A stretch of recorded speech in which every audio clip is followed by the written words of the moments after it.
बच्चों का भविष्य कैसे सुधरेगा। दुनिया में जितने विद्वान हैं उन्होंने बताया कि बच्चों का भविष्य सुधारने के लिए गरीबी से निकलने का 3 ही वो रास्ता है, पढ़ाई, जमीन और पूंजी। 3 ही रास्ता है गरीबी से निकलने का।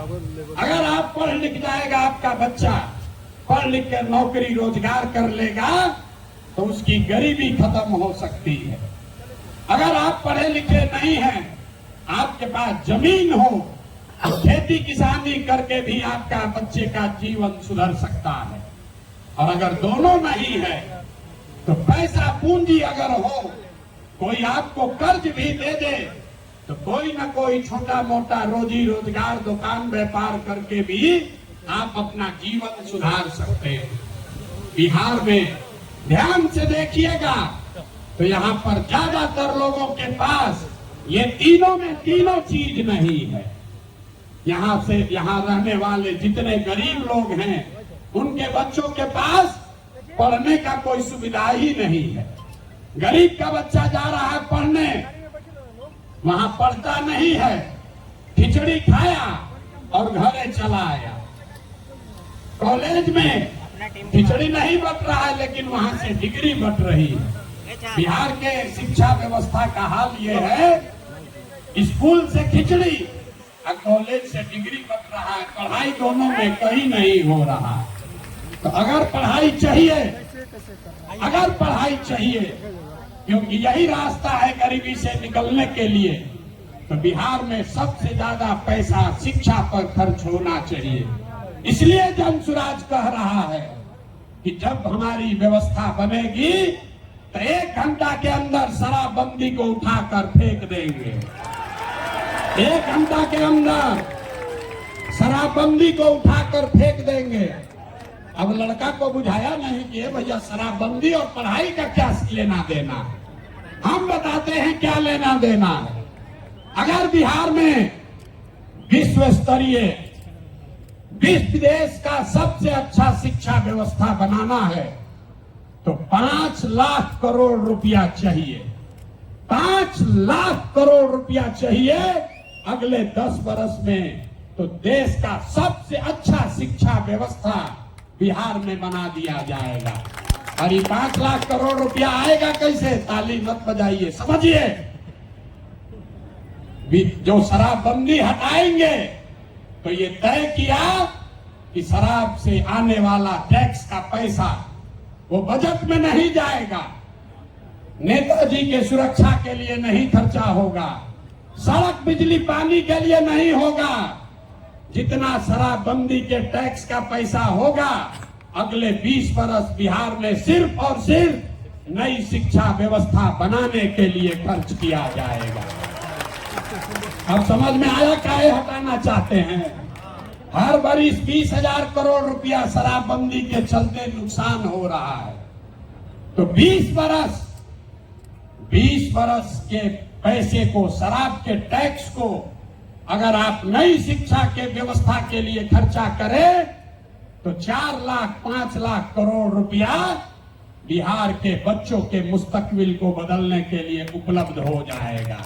तब आपकी सभा में पूछ रहे हैं, बताइए ये योजना लागू होना चाहिए कि नहीं लागू होना चाहिए? जोर से बोलिए। शराबबंदी हटाकर उस पैसे से नई शिक्षा व्यवस्था बनाना चाहिए कि नहीं बनाना चाहिए? ना बोले, हाथ ना उठ रहा है, हाथ उठाकर बोलिए जोर से। ना, जिसको ना बोलना है ना बोलो, बोलिए हटना चाहिए कि नहीं हटना चाहिए? हटना चाहिए।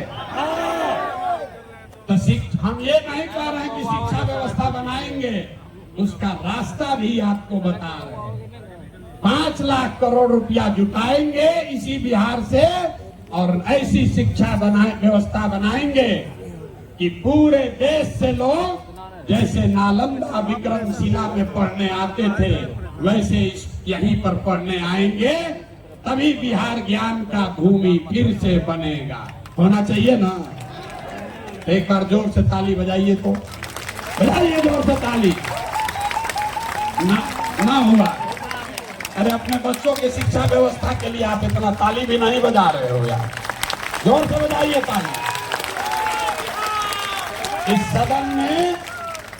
सदन ने इसको अप्रूव कर दिया ना, शराबबंदी जाएगा, नई शिक्षा व्यवस्था आएगी।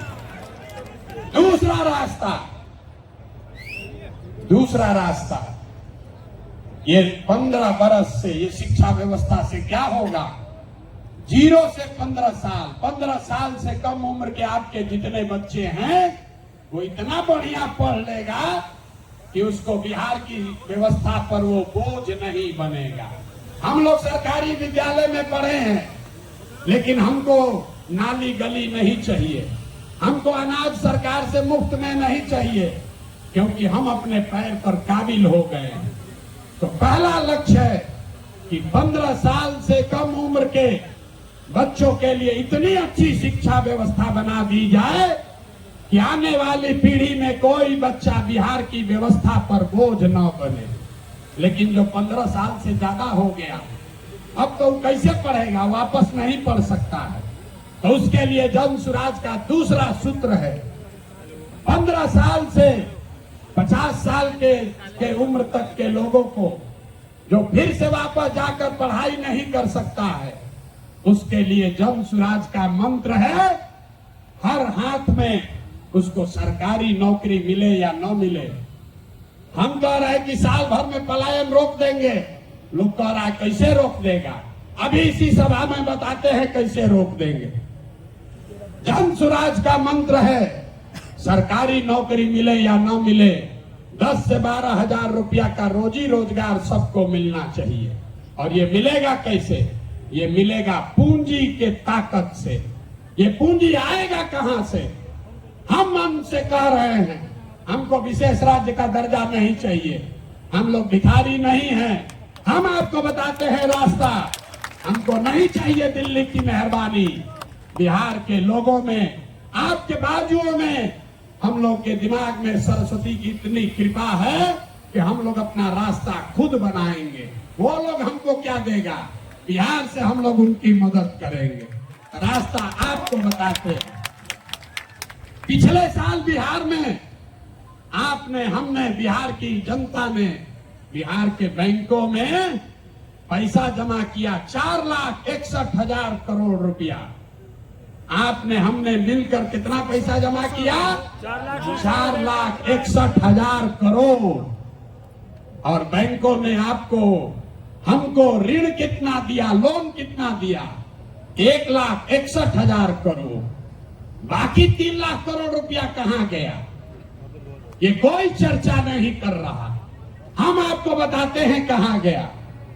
बैंकों ने ये पैसा, आपका हमारा गरीब बिहार का पैसा यहां से उठाकर गुजरात में, तमिलनाडु में, कर्नाटक में, आंध्र प्रदेश में भेज दिया। रिजर्व बैंक का आंकड़ा है, वो कहता है कि बिहार में अगर 100 रुपया लोग जमा करते हैं बैंक में, तो बैंक वाला 40 रुपया वापस लोन देता है। और गुजरात में अगर गुजराती 100 रुपया बैंक में जमा करता है तो उसको 90 रुपया वापस लोन मिलता है। तो अगर बिहार में बैंकों में जो पैसा हम लोग जमा कर रहे हैं, लोन के तौर पर 70% पैसा भी अगर वापस मिलने लगे, जो देश का विधान है, बैंकों को 70% पैसा वापस देना ही देना है, ताकि आप मोटरसाइकिल खरीद सकें, घर बना सके, बिजनेस कर सके, खेती कर सके। लेकिन बिहार में बैंक दे रहा है 40 पैसा। तो इसलिए ये तय किया गया कि बैंकों को ये मजबूर करेंगे कि तुम बिहार का पैसा ले जाकर गुजरात और तमिलनाडु में नहीं दे सकते हो।